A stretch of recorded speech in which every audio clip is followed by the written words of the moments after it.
Thanks for tuning in today. I'm Dr. Nick, the Incrementalist. Join me as I seek out the small incremental changes being applied in other industries that we can learn from and that can be applied in healthcare. Can these changes bring immediate value, but also add up to the big improvements and revolution we need in healthcare? Come along with me to explore the possibilities. My innovative guests from around the globe have used small incremental improvements to achieve their moonshot. And today, I'm delighted to be joined by Dr. Alex Jahangir. He is an orthopedic trauma surgeon. Alex, thanks for joining me today. Hey, so great to be with you today. Thank you. So, as I do with all of my guests, we're going to get into the details. This particular story takes an unusual turn given your backdrop, but I think it's important to set the context. Tell us a little bit about how you arrived at this point in your career. Well, I'm an orthopedic trauma surgeon, right? So I've for nearly 20 years have focused on fixing broken bones. When the COVID pandemic happened, I ended up being the chair of the Board of Health for Nashville, Tennessee. And let's be honest, who the heck would have knew that Nashville had a Board of Health, much less who the chair was. But on March 7th, 2020, when Nashville's first COVID case presented, I was that person. At that same moment, we also didn't have a director of health. And so I ended up becoming asked by the mayor to kind of help lead the city's response to the pandemic. So a little bit by happenstance, but that at the end of the day, that's kind of how a lot of interesting opportunities present. So you were there as the board chair. How did you arrive at that point? Was that something that had just happened because of the work that you were doing in orthopedic trauma surgery? Yeah. So my story is, I was born in Iran, and my family, when I was 6 years old, moved from Tehran to Nashville, Tennessee. At that point, the community of Nashville really took my brother and me and my family in. We got our dental care at the health department, got vaccines, learned English and all of that. So when I had the opportunity to return back after all my training for medicine back to Nashville in 2009, I really wanted to get involved in the community. So I started doing work in the community. My trauma background really gave me an insight really to look at issues such as gun violence. Through some work around that, I think the mayor of Nashville got to know who I was. And when there was an opening on the Board of Health, she appointed me to it. Again, very atypical because the person I replaced was a well-known public health expert. And so my job for the next many years, at least to myself, was just to learn about the world of public health, especially in the city. Happenstance had the chair position to open up a couple of years later. And at that point, the number one job for the chair was to hire a new director of health. And I, through my day job, had a lot of experience hiring executives, and that's how I got put as chair, and that's how I ended up being there. It's really interesting. We often find doors open in front of us. Not everybody walks through. In this case, you walk through a little bit of context and history that found you in this part of the country, wanting to return service. I'll state for everybody listening, I think almost every physician I know is there trying to deliver the best possible care to their patients in a variety of ways, depending on the specialty. But we all come at this with, very similar intent. You found yourself in this unusual position, obviously still practicing orthopedic surgery, although I imagine that practice sort of disappeared a little bit. Believe it or not, no, I stayed in this call schedule throughout the entire pandemic response. No, I didn't mean that. I didn't mean that you didn't stop contributing, but I imagine that the patient numbers fell off a little bit or not. No? Not really. Really? Yeah, by the nature of what I did, trauma happens. And, while my partners did help a fair amount, I stayed as much as I could, and then the number stayed about the same. Wow. So my family took the big brunt of it, if you want the truth. Right. Yeah, because you had to divide even less time up. And it's, I think we all find that with our families. They tend to be the ones that have to give up more than others. So the pandemic hits. I think, there was, I want to call it a slow rollout of just a sense this is a problem and then suddenly there was a line drawn in the sand around the country and things shut down. You're now assigned to the COVID task force in your specific area.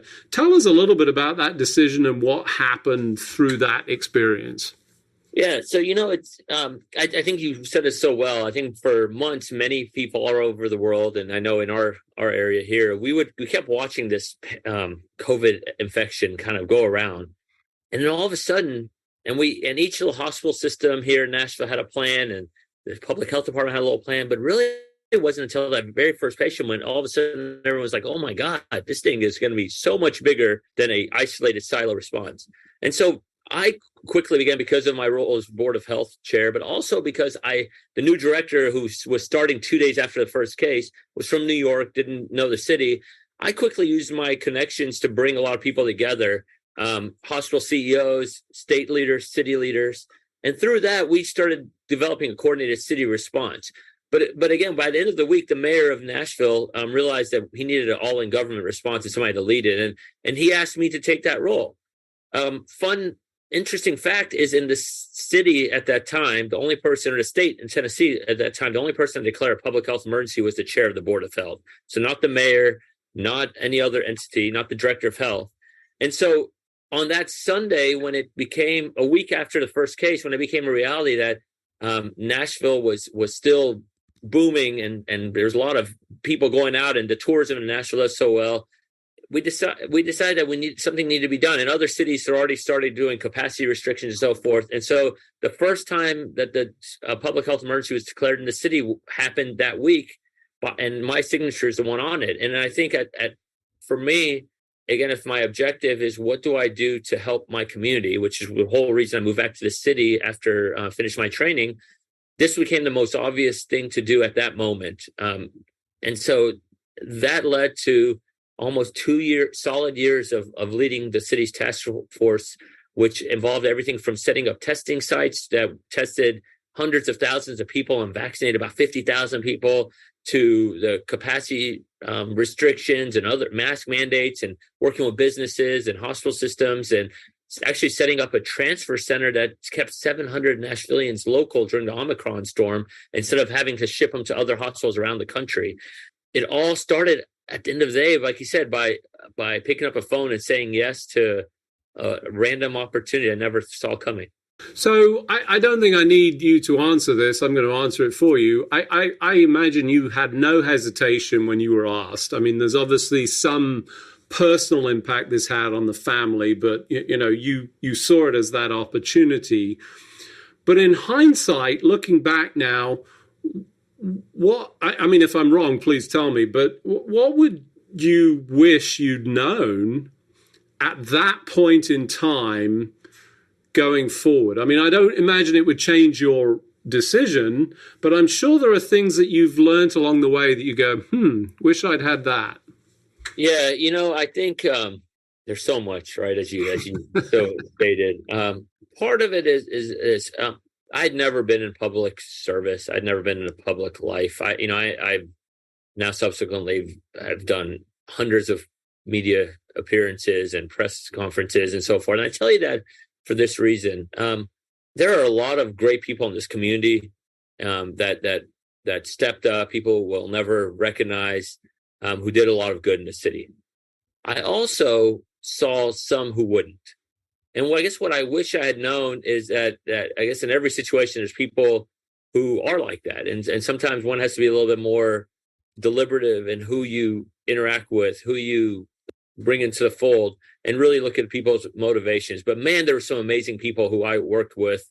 I also wish I knew then that, and we figured this out pretty quickly, that really every community's response was every community's response in isolation. There was no unified message. And I kept waiting and waiting and waiting for somebody smarter than me to give a plan of how we could get through this. And if we had known that at the time, I think we would have messaged that a little bit more clearly that, look, there's not going to be clear answers. There's going to be some confusion, but here's what the science, the experts, and tell us, and here's my commitment to be transparent with you, which is what I tried to do throughout the entire pandemic with the public. So I think, as I interpret that, for me, it reminds me a lot of, when you've seen one EMR, you've seen one EMR. And that was true with the pandemic, albeit it was the same virus or mutating lots of times. But and I think we were all taken a little bit by surprise, expecting much more. And it became a sort of a labor for each of these individual groups. You're thrown into this. Let's be honest, you're an orthopedic surgeon. How did that come across? Because it's not, you turn around and you go, all right, we've got to be a public health, but no, we've got an orthopedic surgeon doing this. How did that play out? So, yeah. So I think here's my message. So I am an orthopedic surgeon. I'm specifically an orthopedic trauma surgeon at a level 1 trauma center. I lead the orthopedic trauma division. I actually lead the entire trauma service line. I think actually, if you may, I'd say that my success in leading this pandemic, and I do think our city had a successful response compared to a lot of people, a lot of places, happened because as a trauma surgeon, I'm comfortable making decisions with the unknown.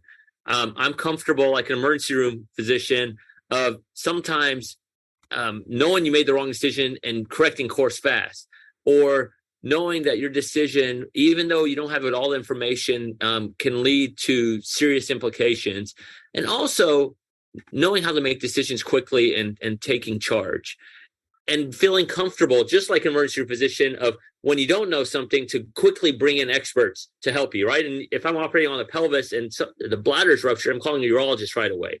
I think people trained in public health, and not everyone, I don't want to generalize in generally, but a lot of people are trained in public health and epidemiology. It's definitely a more thoughtful approach to every situation, right? You think about the implications, you bring in groups to think through things. I believe, as a trauma surgeon and my ability to manage a crisis, that is the skill set we needed at that moment. And that's why I believe I had the success that we did. And yeah, so I think, and would I be the first to tell you I'm a public health or epidemiologist or infectious disease expert? No. Could I tell you I sure as heck had access to a lot of good ones who I could think quickly with? Absolutely. So for those of you just joining, I'm Dr. Nick, the Incrementalist. Today I'm talking to Dr. Alex Jahangir. He is a orthopedic trauma surgeon. We were just talking about the response and, I think importantly, the preparation that working in a level 1 trauma center that takes literally, you are as they talk about, the buck stops here. That's where those serious cases end up. They end up with, as you described, little information typically coming in. We add to that, we change course, change direction. And I think, as I'm listening to you, one of the key assets that you brought to bear on this was, number one, a network of people that you had developed over the course of time. And that's also within the hospital, I imagine, that, contributed. That allowed you to draw upon the resources that helped guide you. So in many respects, would it be fair to describe you as the conductor versus the driver of the engine? Oh, absolutely. I think the conductor is a great description, because the people who drove it, when I took this role, the mayor was very clear that he wanted experts and science to lead it, and with transparency. And I think the conductor is the one that helps bring the right players into the room. So when we were talking about how to create a drive-through testing centers, I brought process engineers and hospital operations people to help me design that. When we were talking about business reopening capacity, we brought business leaders and hospitality industry leaders in. When we were talking about how do we make sure our hospitals stay open, we brought hospitals leader in. The one constant in all of that, frankly, was me and a small team of people that I worked with. And we're in a community that has an amazing, Nashville is a healthcare, city. There's a lot of great healthcare companies and experts from HCA. I mean, HCA's corporate headquarters are here. So very kind that the people, they would allow us to tap into Vanderbilt, where I work, and Ascension, not to mention all other things. We had a lot of experts. And again, I think conductor is a great describer of what we did. Let's move forward. So you've let's call it settled in, although I can't imagine you ever settled quite into this role. You're dealing with multiple elements that are probably resisting many of the things that you described. Certainly, based on the experience that I had, you to me seem a little bit like a lightning rod in all of this that would attract an awful lot of negative response. Was a lot of that going on, and how did you weather that? What were your coping mechanisms? Short answer is, yeah, there was a lot of that going on, and it's really an unfortunate reality of what happened. In fact, funny enough, even as early as this morning, there was some hatred on social media, and we're thinking about how far out we are. It kind of blows my mind still. Here's the thing. I think what I found was there's three reasons for this lightning rod. One was the people who I describe as, people were hurt. I had one person come up to me and, they're he was a photographer. His wife's a catering business. I mean, their business was devastated. I mean, and they devastated. I feel so terrible for them. Right. And those people, I think I understood their pain, and they saw me as the reason for it. And while I wasn't, I understood. Then there were those people who I call fanatics. I had a person come up to me, sneak into where we did our press conferences, and hand me a package and said he was a messenger from the Lord. And those people are the ones that really scared me, right? Because they believed into this the crazy stuff that's being spun out there, and it shows how power of persuasion and when in the vacuum of leadership, how fanatical people can get. And those people I worry a lot about. And then third, there was the people who are entitled, who frankly didn't care about the community, and those people are out there too. And all of those, that hatred was, again, I was the face of it, right? For better or for worse, I became the face of this pandemic here in this region. The way I dealt with it was, first of all, I told myself I didn't care, right? But I think if we're being honest with ourselves, that's not true. Everybody cares. I was a kid. As a kid, I was bullied a lot in middle school and elementary school. I was the kid from a funny country with a funny name. I felt that my North Star was always transparency, expert leadership, or experts guiding, and then science driving. And I felt if every decision was made with that in mind, I was comfortable with the decision. The thing that was really interesting to me and was sad is the people that really did care, though, were my family, my parents, my wife. And that is, I think, we just as a society need to really focus more on civility. And again, I felt that for the greater part, I know we were doing the right thing for our city with what we knew at that time. And so leadership isn't easy, and I'm comfortable with that. But it's just really kind of sad where society is evolving pretty quickly. Yeah, I've said this a number of times on my show. I think we shone a spotlight on things that already existed. This wasn't new. It just became far more apparent. I think it was a surprise to many. Certainly was to me. I don't think I had quite established the level that this could rise to. Obviously, huge impact. I'm sorry to hear that. And I think, like so many people trying to do the best with the available knowledge, guiding things in the best possible way.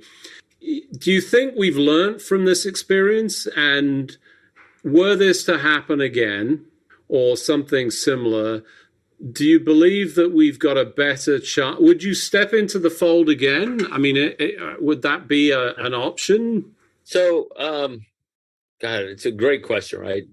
Do I believe we've learned how to deal with a pandemic? There was a pandemic playbook written in 2004, I believe, by the Bush White House. They did an amazing job from what I understand about it.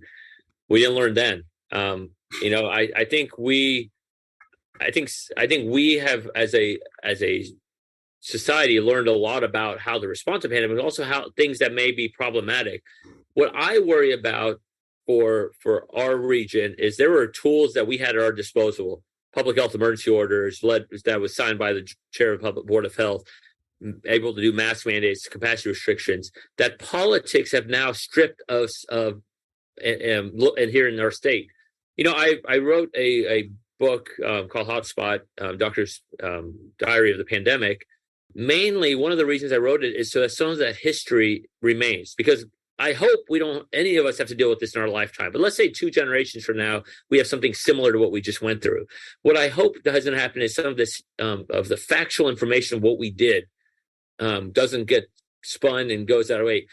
One thing that gives me hope is I think I just read there's like a huge increase, like 1,000% of people increase in people entering public health education in classes now. I think there's the infrastructure and financial infrastructure has been put in to build public health systems. If it maintains, will help us as a society. And I hope that the federal government and states really continue to build that data and expertise and communications. I'm just not as hopeful that that actually will happen. So yes, we've learned some stuff. Yes, there's some reasons for hope, but there's also some anxiety I have that we haven't learned lessons. And if this happens again in another generation or two, we may be somewhat back to where we are now. Yeah, I have to say I read the detailed pandemic book from the earlier flu pandemic and was actually quite shocked at how much we had failed to learn from that experience. Mm-hmm. I imagine there's going to be a lot of study of this experience and some of the learning opportunities and hopefully the application, and we see this uptick. I hope it's not the short-term memory and so forth. We've all been changed by this pandemic. What's changed for you? What do you think? How are you different now? Yeah, I think for me, first of all, I am hopeful in the good that this community has. What gives, personally, I think I'm just more grateful of the opportunities I have. And I want to continue to push to lead our community and our society to help the lesser than of us, right? I think, as you said, problems we had already seen, health disparities being a big one for us. This just highlighted that. Lack of civility being one. This, again, highlighted that. I want to be somebody who continues to push on these issues, to try to bring change to these issues locally, regionally, nationally. And my drive to do that is stronger because of this experience I had. So as you think about all of the learning points that you had throughout that experience, what are some of the small things that you think made the biggest difference in terms of positive impact and contribution, putting to one side that, they might even have been wrong because we didn't know as much. I'll think of airborne, or aerosolized as one of the areas. But what are the small things that you've learned along the way that you'll continue to apply? So I think for me, one thing that I think I always tried to tell myself as a surgeon, and I'll tell myself personally, when it comes to leadership, is don't believe the hype. Always keep your humility and down to earth and listen to everyone. It's the whole checklist manifesto of how to avoid OR errors is you listen to everyone and empower everyone to speak up. I think we need to be very deliberative in doing that when it comes to this. So that's important. I think we need to pay attention to trends that are happening outside of our borders of the United States on a bigger scale. Seeing what happens in other countries and learning from them, because again, we're not, there could have been some great information learned if we paid a little bit more attention to what was happening. And again, there's some people in this country that do pay attention to crisis and so on. And then finally, I think continuing to focus on people when there isn't a crisis around the issues of disparities, around the issues of preparedness. Let's not just look at the thing when it's shiny and sexy. Let's always pay attention to the foundational things we need to do to keep each other safe and healthy. And that's critical for me. Yeah, I think, important sort of points around, the learning opportunities that we can apply, that, the shiny object challenge it's not just a healthcare problem. I mean, it's ironic that we're sort of listening to all this innovation, but we still have all of these people that are sitting completely underserved, failing to gain access. We've developed all of this. And I've got to be honest, I worry about the persistence of some of the things. We've realized, I've taught telehealth for 20 plus years, and it was, 2 years away for the last 10 years, not from a technical standpoint, but from a, political will and reimbursement. It's now here. but there's even some talk about pulling back. So I hope we can persist and learn and benefit from, the established details that you've been good enough to set out in a book that will, continue to guide, hopefully, and learn from those experiences and obviously the contribution. Unfortunately, as we do each and every week, we've run out of time. So it just remains for me to thank you for joining me on the show. Alex, thanks for joining me. Truly a pleasure. Thanks for having me. Thanks for joining me today. Do you have any better ideas, or have you found a small incremental change that's brought about a big improvement in your world?